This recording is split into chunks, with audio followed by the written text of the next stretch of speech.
So we have released this enhanced photo earlier today, and I want to be clear that this is a person that we would like to speak with. We truly believe, based on the video footage that we have been watching for a few days, that may have relevant information to the investigation. So we're asking the public that you can help us identify who this individual is, as well if the individual themselves sees their picture, to please contact the police department. As far as one thing that I want to mention, I want to urge you, the public, not to rely on or circulate AI-generated images that are currently being shared on social media, as they're not verified or credible. As well, the updates and information that you're getting will be provided exclusively through this department's official channels. I want to make sure that we make that happen, and please notify the public to make sure that that occurs. I would also like to clarify and show a map. Please, if you can play the map.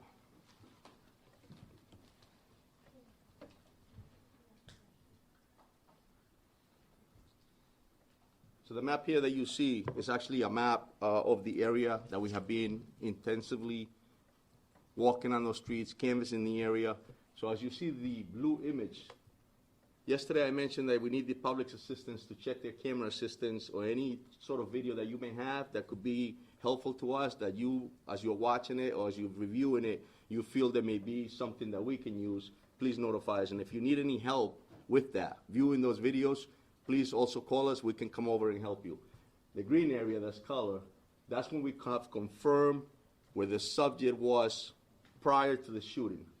The red areas, we have also confirmed that that's the immediate area where he left after the shooting. And so this is the map that actually we have so far. We've walked it all. We're still actively investigating, and we're still actively having agents, Providence police officers, members of the state police. There is about 9 federal agencies that are assisting us with this investigation, adding the state police as well as the Providence police and other municipalities. Again, I would like to reiterate, if you have any tips, please call the 272-3121 or the FBI link at fbi.gov/Brown University shooting. Thank you. Attorney General Peter Nerona for an update. Okay. Thank you, General.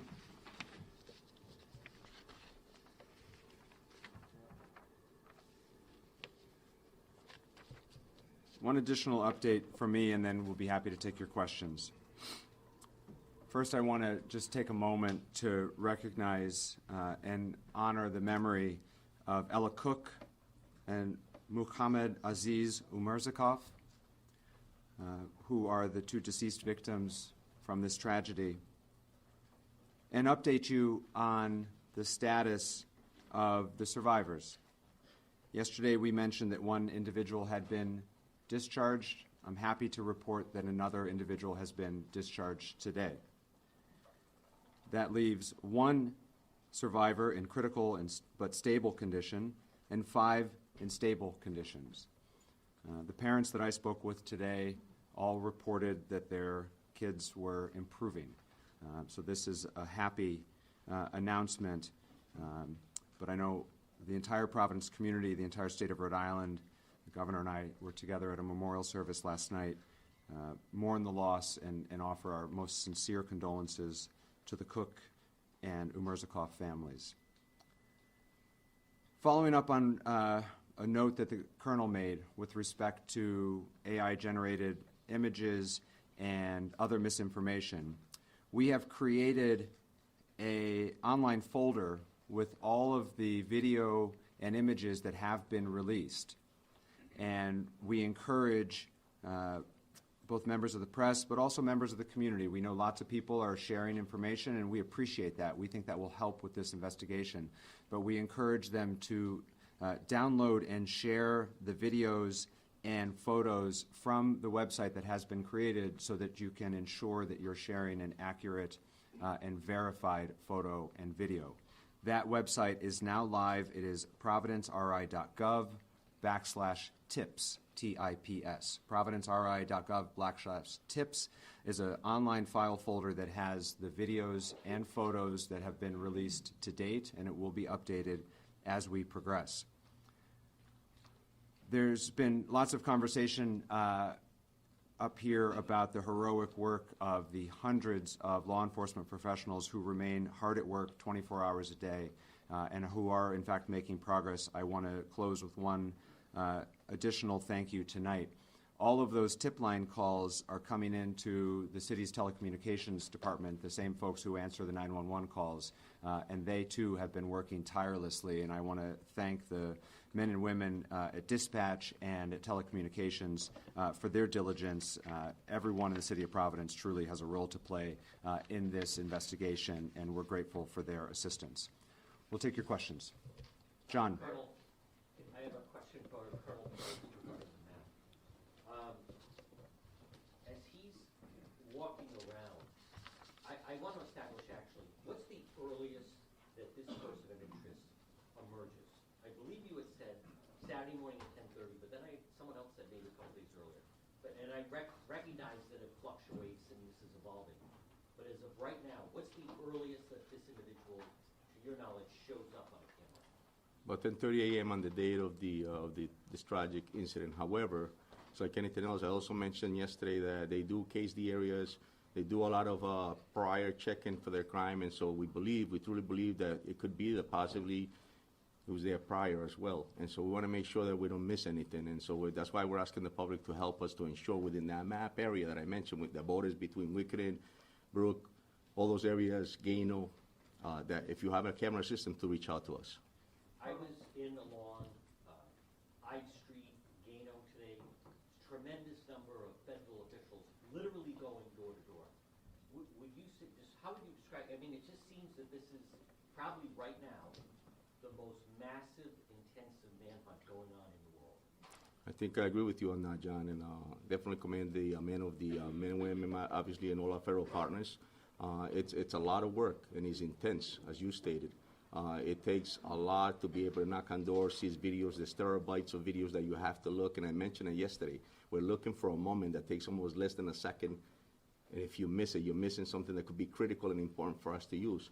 And so, yes, it's definitely an intense, and I believe that it's probably the most intense investigation going on right now in this nation.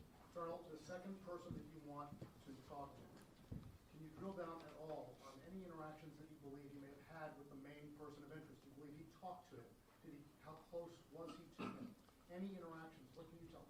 So yeah, we have video footage of that determines to us and the detectives that can tell that this person was in the vicinity where the subject of interest was that we wanted that we actually have an interest on. Close enough that we feel that we need to speak with them to find out because videos don't speak. If you think about it, I wish the video could speak, and then I'll have the answers that we need to, so that we can continue on this investigation. So we're trying to find out exactly what it is, and that's why we need to speak with them. Please. Does this person, this new individual, have anything to do with why the person of interest was seen running in the surveillance footage? Again, I wish the videos could speak. We're trying to get those answers. And have you found any items of interest during your search, specifically clothing? Nothing as we speak, no. Up front here. Who among law enforcement or other first responders was first on the scene that day, and who came next? So Brown University was on scene, and then immediately the Providence Police Department within minutes was there. Back there. The green jacket. Previously released a video from 216 on the day of the shooting where we see the person of interest come into contact or near another person. Is that the moment that you think this new person and the person of interest might have come close? That's correct. It's around the area of Benevolent and Cook. So behind the Rhode Island Historical Society, that corner of George. Right near that area, correct. And you had some searches going on in North Attleboro today. Is that connected at all to this case? I can confirm we're all over the place. If a tip comes in and he needs us to go down to Connecticut, we're going down to Connecticut. If a tip comes in and tells us that we got to go to Boston, we're going to Boston. Right there in the middle, the green jacket. Go ahead. Is it possible that the second person could become a person of interest? All we know is that that person was in the vicinity of the subject that we have an interest on, and we want to speak with them. Miss, En go ahead. español, si nos puede contar, Jefe Pérez, esta persona, una persona que busca identificar esa interacción, en qué área sucedió y qué pide de la comunidad. Yes, so pretty much the question is just, if we can explain in Spanish exactly why we're looking for this individual, or why do we want to speak with them. So, esta persona verdaderamente es alguien que nosotros tenemos un interés de hablar con ellos porque estaba en la área inmediata donde este individuo estaba. Entonces queremos saber más por qué estaba ahí para explicar la razón y qué interacción hubo. ¿Tienen algún indicativo de que la persona que cometió el tiroteo actuó sola o actuó con alguien más? Eso es lo que estamos investigando. My question is, have you found any DNA evidence from the crime scene or the area that you believe might belong to the shooter? So we have found a lot of evidence that we need to, and we use and utilize it to hopefully guide us in the right direction in order to identify the individual that we're looking for. Any of that been DNA evidence? This actual physical evidence, there's DNA evidence, there's a lot of evidence that we're collecting to ensure that we can find the answer. Pat? A question for Attorney General Nerona. My understanding from your conversations over the last few days is that the Attorney General's office is taking the lead in terms of doing the investigation. My question is, what's the relationship between the Attorney General's office and the Rhode Island State Police, who we haven't heard much from over the last few days, in terms of who's doing what and what type of time commitment? I do have a follow-up.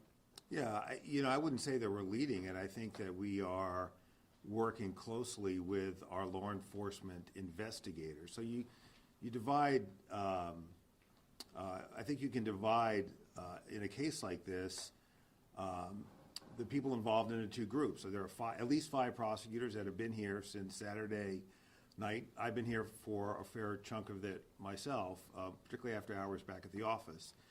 But what those prosecutors are doing, Pat, is asking questions, helping to narrow and inform factual inquiries.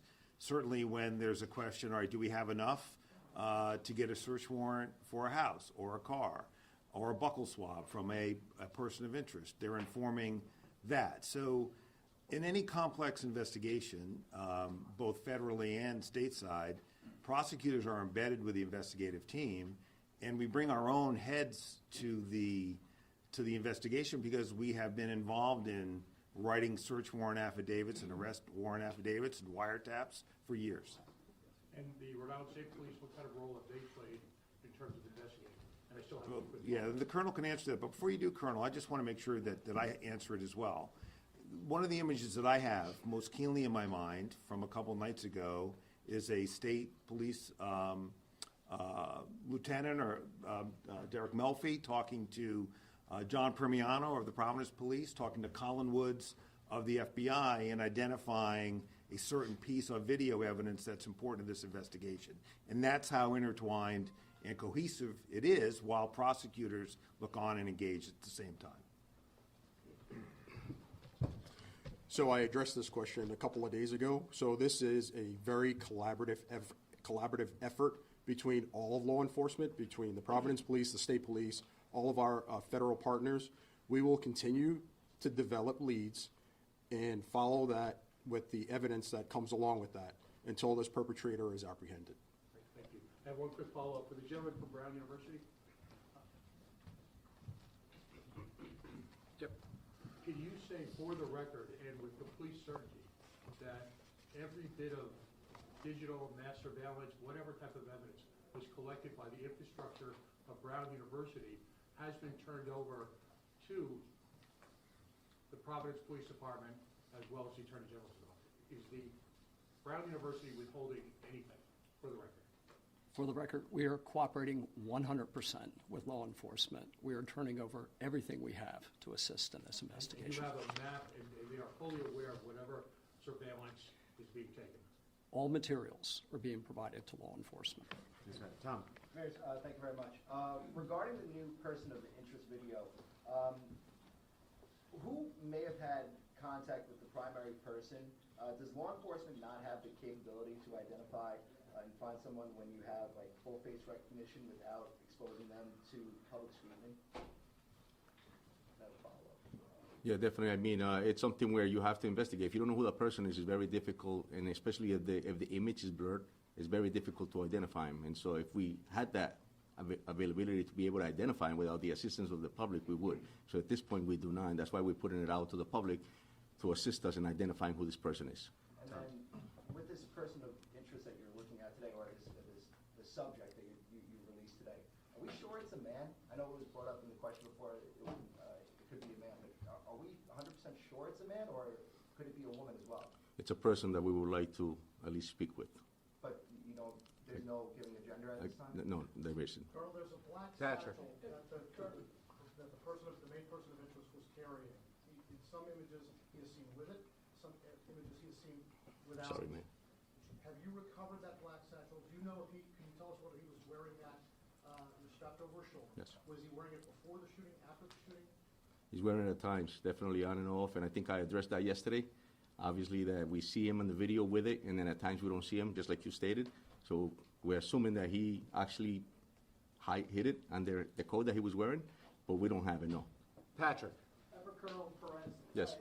The map that you showed, it looks like the perimeter has moved south into the Fox Point area from the immediate places where we've seen video footage. Can you tell me why the level of interest has moved south of the shooting site and into the Fox Point area? Is there new video footage? Is there additional evidence that points towards that area? I mean, the investigation is intensive, so we're following his path. And he's getting us, the last place we saw him was right at Ives near Pittman. And so that's sort of south, and we're going to continue to check, but that's the last place that we saw him. That's why we moved south, and we may continue to move. It all depends. We want to see as far as we can, how far we can go to identify him. Are there any other sightings or anything else down by, I mean, that you've extended all the way to like Wickedon where we don't have any? Correct. We're at Ives and Pittman right now, but potentially could lead us further down to Butler. It could lead us further down south. So we just want to make sure we cover enough. Steve. Colonel, can you now explain to us, 5 days later, how many students were in that classroom? Sadly, 2 lost their lives, 9 others injured. We're encouraged about the update today. But can you now say how many kids were in that classroom? And did the gunman come in from the back so these people never knew it was coming? Or did he come in front with full view of everybody? And that's all part of the interviews, and actually we're cooperating with Brown to get the roster. That was a study hall, so we don't have the number. We're still getting information as far as who was there. I know Brown sent out an email to the students to notify us if they were present, and we're still getting that, so I can't give you an exact account now. Okay, and then just to follow up, you did say that you lost sight of the gunman at some specific road Correct. outside of your perimeter. What No, happened? it's within the perimeter, Steve, yeah. Right, and then what happened with him after that? There's no, you have no video of where he could have gone from there? We're still out there as we speak. There's people out, there's detectives out there, there's task force officers.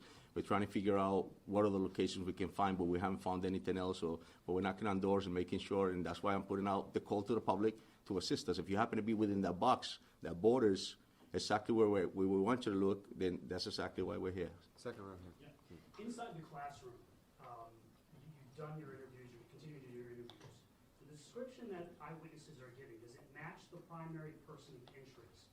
And what can you say more about the weapon? You know that the TA said that he saw a gun that was so big and so long. Is it possible at this point that the gunman had multiple weapons? Can you square that for us? Yeah, there's definitely, the interviews are definitely telling us that that's the description that we have. And yes, they're describing the weapon. Some people obviously, you can think it was chaos. And so, well, we're definitely getting some info as far as what the weapon looked like and exactly what was going on in that room. So We don't think there's multiple weapons? no, just that individual. I just want to jump in here too, because you know, you mentioned a long gun.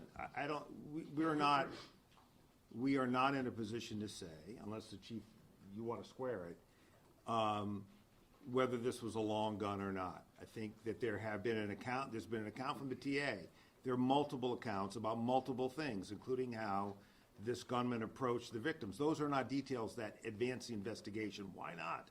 They don't advance the investigation because as we interview witnesses, we don't want them to learn facts from these press conferences. We want them to relay the facts that they have in their heads, including a person of interest. So we don't want a person of interest to shape what they're telling us based on what we know as expressed to you about those kinds of details, sir, that you asked. So we're being careful about the facts that we're sharing for that reason, so that when we talk to witnesses, what we're getting is their factual recitation. And as you might imagine, in a situation where there is chaos, and look, people are ducking for cover as well they should have, you are going to get different accounts, and part of what's going on now is reconciling those accounts. And I don't know, Chief, if you want to weigh in more about the weapon, but I don't want anyone to leave this room thinking that this weapon was a long gun, because that that would be a misperception from what I know. Alex? In the video released yesterday, it appears that the person of interest is going by a police cruiser that has its lights on. Does that mean that the dash cam in that cruiser was on and activated, and have police been able to recover anything useful from that video? So that was a brown police cruiser, and I'm not sure if they have body cameras in their cruisers. I don't think they do. Dash cam, no. That's, no. Okay. I don't want to And answer then for the chief. my next follow-up question would be, are you working with flock camera experts to try and recover anything from those cameras? So as you know, we work with Flock, we have LPRs in the city, and we're utilizing every resource we can. Yes, Alex, yeah. Brian? Colonel, you mentioned there is other evidence, but at this point, how much of this investigation turns on the public identifying who's in those images? And are you discouraged or surprised that after a couple days of it being out there, you haven't gotten anything more concrete? No, I think this is, like we said earlier, it's a very intense investigation, and I think it's going to take public assistance. It's actually going to take, obviously, 21st century policing involving technology, but it's also going to take good old-fashioned police work, which is knocking on doors, retrieving evidence, going through yards, talking to witnesses. It's going to take all that and more, Brian. Yeah, and no one's discouraged. I mean, I've been in that command post. No one's discouraged. I mean, leads are coming in, they're being run to ground, and no one's discouraged. Oh, sure, yeah. Yeah, I mean, I've been in the command post, as the colonel has, and no one's discouraged. I mean, I get when I'm not there, I get hourly reports from my own team, and there's an enormous amount of energy for people who have been working as hard as they have been. I'm really quite impressed by that, frankly, and there's no discouragement among people who understand that not every case is a case that can be solved quickly. In my view, they get solved. It's just a matter of time, and this case will get solved too. Would you have a message or an appeal to the shooter or anybody who may think they know who they are, who may be on the fence? Well, look, certainly it would behoove everyone, including the shooter, to provide information to law enforcement and to the shooter to turn himself in. He will be caught, and it's just a matter of time before we catch him. And I believe that based on my experience, but also from watching the people in that command post and getting reports from where they're coming back out in the field. They know what they're doing, they're experienced, they're working hard. There's no lack of resources. Everyone's working really well together. And we're going to crack this case. And when we crack it, it's going to come open really quickly. Straight back to the best. Thank you. For you, Mayor, have you spoken with local business owners about how much this is impacting their bottom line, especially during the holiday season, and any concerns that they might have about the situation? Yeah, I have. It's hard work being a small business owner, and this time of year is critical to them. There's a commercial district just off campus called Thayer Street. Those businesses are particularly struggling as both students went home early and some people are avoiding the area. Similarly, there's a couple other commercial districts nearby the area, which is Wickenden Street, as has been discussed here tonight, and Wayland Square. The city's Department of Economic Development, in partnership with the Greater Providence Chamber of Commerce, is reaching out to those business owners to look at assistance programs or otherwise try to support them to ensure that their businesses can stay healthy and vibrant through this. Do you know when those might take effect? Those conversations started yesterday, and so we're working with the various merchants associations to try to determine what sort of assistance might be most helpful, and when it's ready to announce, we will. Thanks. Please. My question is for the colonel. So looking at this new map, there's more video so far of him before than there is after the shooting. Do you think the person of interest got to the vehicle somewhere within this area, and are you going to go through license plate readers? Absolutely, yeah, we're looking for that evidence, if there was any vehicles involved.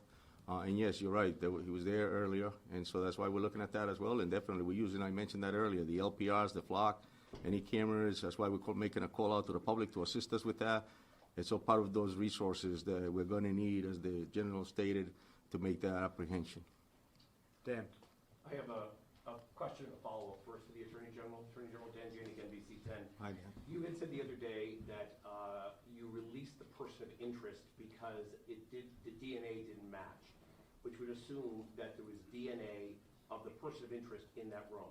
Can you tell us what it was, And if he hasn't committed a crime before, how it makes it a little bit more difficult. to Yeah, get. so DNA, when it's entered into a nationwide system, can confirm the identity of a suspect or a subject. And certainly the advantage here is that when we find a person of interest, and we can get a search warrant for what we call a buccal swab, we can compare that to a known quantum of evidence. That can rule people in and obviously can rule people out. That's a powerful piece of evidence, but it's not the only evidence. And relatedly to the question about, do we need only the public? The public is going to really help us here by identifying this person. But at the same time, there are other leads coming in through other forms of electronic and other evidence that are taking multiple teams out in different directions. And we're able, through a variety of means, not just DNA evidence, to rule people in or rule people out. And it's a combination of really impressive work by, vector experts in various forms of modern law enforcement techniques. I have a second question, Brown. So I asked this question out of deep respect, but I asked it for a lot of parents who are frustrated who reached out to me, so please keep that in mind. And they want to know how a school with a $9 billion endowment does not have cameras on one of the older buildings at the edge of the campus where this happened, not even in the front door, who's coming and going. Now, they asked this question knowing that the shooter may have done whatever he wanted, but the cameras, A, would have deterred, or B, captured a better look at him, and we wouldn't be here today 5 days out.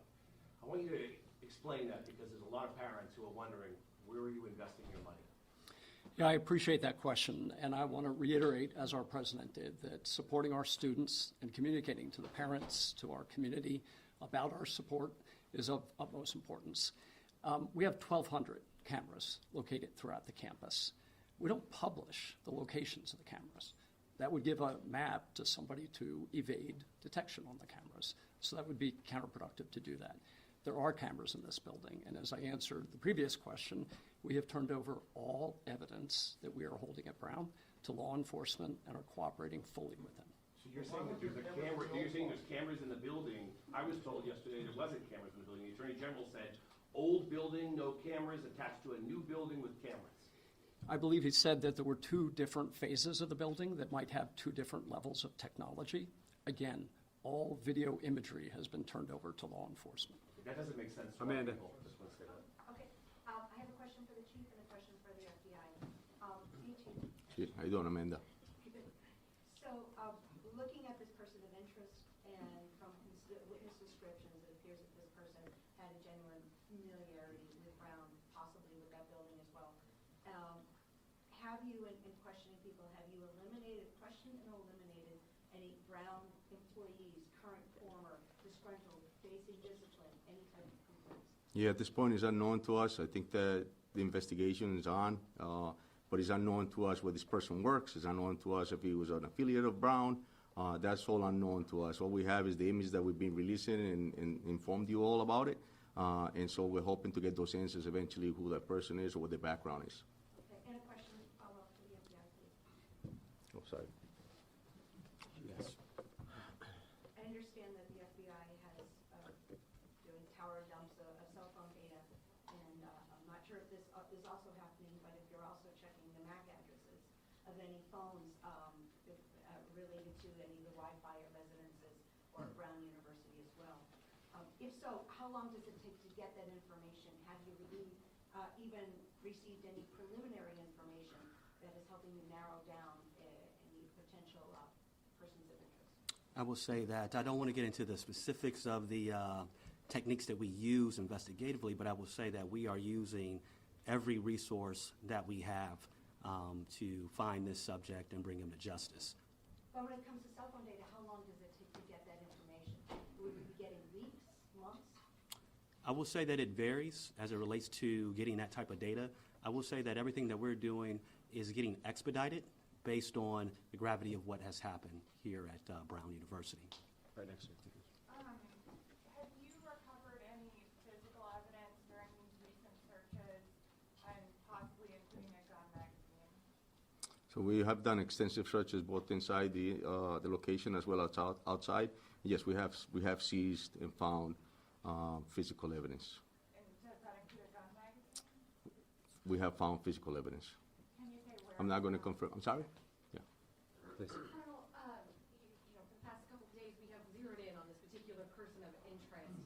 Can you kind of help remind us about why you believe this is someone who possibly could be either the shooter or a suspect? And you've been very careful not to say a suspect. It's a person of interest, but this is the only video. Can you help remind us about why you believe this is the person, not looking for others? Yeah, we have enough evidence, I think, that's taken us to that level to identify this individual as someone who was there immediately after, before a case in the area. There's enough for us to believe that's definitely a subject of interest based on descriptions, based on statements, and so that's the reason we're calling him a subject of interest, just to ensure that we have enough, and once we identify him, to be able to take the next step. And a quick follow, you were very clear not to use gender with the person in proximity to the person of interest, but you have been using male pronouns in describing this person as a man. For this particular person of interest, we can say for sure you believe that we are looking for a man for the person of interest? Correct. In the back there.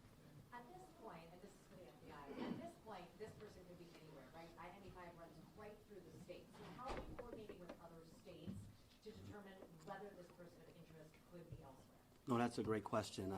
Through all of our field offices, we have 56 field offices throughout the United States as well as legats abroad.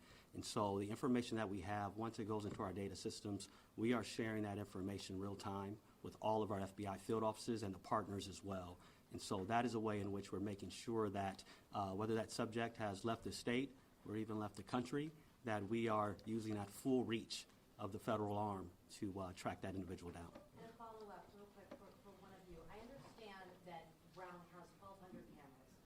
Why, and that those images have been handed over to the investigation, why have we not seen any of this footage? Wouldn't it help if the media or if the general public saw people walking through campus and just to get angles? Yeah, I mean, my answer to that is footage of students running from the scene doesn't help advance identifying this person or this investigation. Him walking into the building? No, not him. I'm talking about video footage of students that were not harmed, other students hearing shots, running through a different part of the building. We have video footage of that.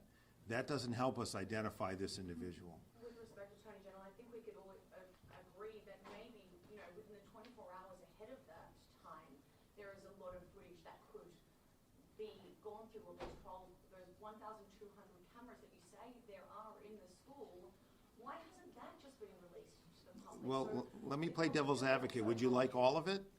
Why not? Well, because here's why. Because it doesn't tell us anything about who committed this crime yet. If we get a better image of who committed this crime, you'll have it. There is no effort to preclude the public, online investigators in the press, from getting to the result faster than we can. If you can identify this person faster than we can, have at it. But we are giving you the best evidence we can to identify this person. The FBI, with respect, cannot find a person we have not identified yet.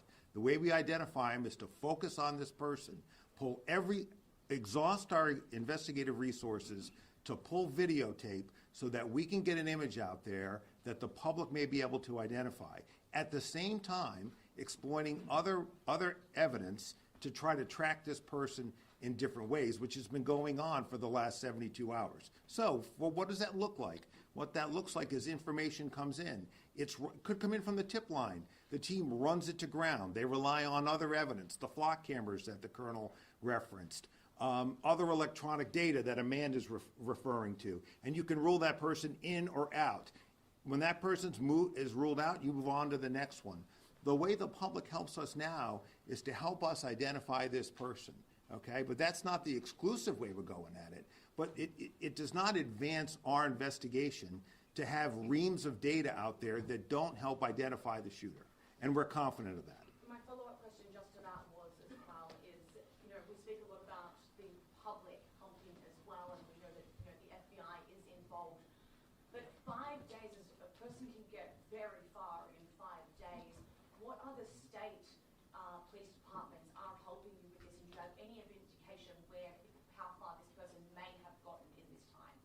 Go ahead, Yeah, Carl. yeah, no, I got it. So pretty much, it's a great point, and that's something that we're considering, obviously. He could be anywhere, you're right. And I think the fact that we're all here in this room and we're providing the info and it's being spread out through this nation, I would hope, I'm speaking to different chiefs, I've had the privilege to know a lot of them. We're exchanging info as we speak, we don't know. But we still don't know what the person is or who he is, right? And so we're gonna continue to view, review, and then send out. And I just want to touch on that question because you do make a good point. If there's 1,200 cameras, right? How come we're not seeing it at all? But at the end of the day, we're looking at key evidence, key video evidence to send out. It makes no sense to re-victimize students who went through that. That's not my job, and that my responsibility is to ensure that people are safe. It's no different than I'm asking the public to provide me with video footage for weeks. I don't want to know what's going on in their homes for weeks. I want to know if they can see a piece of evidence that is going to be helpful for us to progress in this investigation. What do we know about the level of public access to Darris and Holly? Is this a door that somebody from the shooter would have been able to walk in, or is this a place where you would have needed swipe access to get in? Certainly. Thanks for that question. Brown is no different than most colleges and universities that during daytime hours, there's open access to academic spaces. So that was the case on the day of the event. Phil? Question for Brown.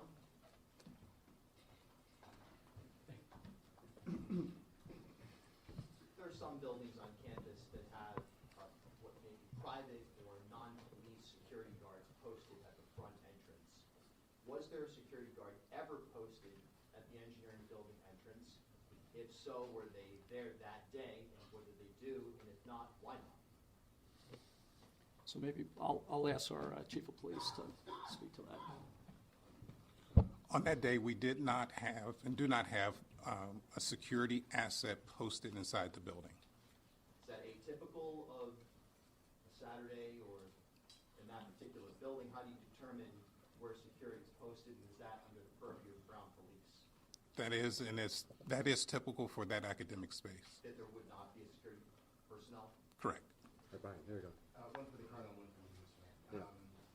As far as the investigation goes, any updates on a possible motive here? And for the mayor, while I have you, we're getting towards Christmas time. Obviously, this suspect can get lots of different places, not just on campus there. What is your message to people coming into this area, seeing family who are concerned that this guy is still out? Yes, so the motive is unknown at this time.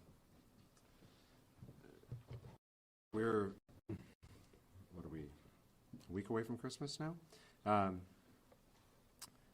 This only emphasizes the question that I think everyone's been asking, which is, are we safe in Providence right now? Which honestly is the hardest question that I keep getting asked. And whether it's the holidays or not, but with the holidays, we expect even more people to want to come home and celebrate with family and share the traditions that, are seared in all of our brains of holidays with our parents and loved ones. We can't lock down the city indefinitely. We can't. And I know this city. I know they're tough. I know that they are resilient. I know that they have faced scary times before. And so we are doing everything possible to provide extra law enforcement, extra visibility, things to reassure confidence at a scary time. And it is a scary time here in the city. That's true at Christmas time. That was true when this started on Sunday morning, the first morning after. And so we are doing everything possible, but obviously families are going to have a conversation about what's right and what's best. But they should know that their city government is doing everything they know how. And thanks to the help of our friends, the governor and the Rhode Island State Police, our neighboring communities here in Rhode Island. For those of you who aren't from Rhode Island, this is a tight-knit place. And we have police officers from every corner of Rhode Island helping out in Providence right now. And so we are doing everything we can to reassure folks, to provide comfort, particularly as we expect will be even busier a week from now. And that is the best honest answer that I can give to that very difficult question. Please. This question is for the Colonel. I know you've been interviewing survivors, specifically survivors that were in that classroom where the shooting took place. Have any of those survivors described the person of interest as the shooter, and or have they given a physical description of the shooter that is similar to the person of interest that we've been shown? That's correct, yes, they have. Yes, they have. They have. Yes. Can you tell us how many actionable tips No. you've received at this point? Happy to see Steve Clampkin. Thanks very much, Mayor. And a two-part question, both for Colonel Perez and Mr. Doxel, FBI. As you've expanded the area that you've appealed to people who may have cameras within about an 80-block area, is it fair to say that the calls of people with cameras have tailed off, that you've gotten about all you can get? No, we're still getting info, we're still getting calls, and we're doing a lot of knocking on doors, and it's been extremely helpful. So no, we're not done. We're going to continue to expand, and we get calls, and sometimes just knocking on doors alone is providing us that evidence. And notwithstanding the fact the FBI issues a bulletin to all of its field offices and so forth, is it fair to say that until and unless you get a picture of this guy stepping into a car, you're not going to, basically starting from square one? You don't really have a sense of who he is, where he's going, and how he's getting there. I would say, as it relates to the FBI, as well as our partners here, any information that comes in, that has not tailed off at all. And I would say one thing that remains constant is we will always need the public's assistance in anything that we do. No matter what you guys may see on TV, we will always need the public's assistance. I say as it relates to that, any tip that comes in, the information that we get, we're able to aggregate that and push out, not only to make links with other FBI field offices, so in a way in which we can follow that lead all the way to ground.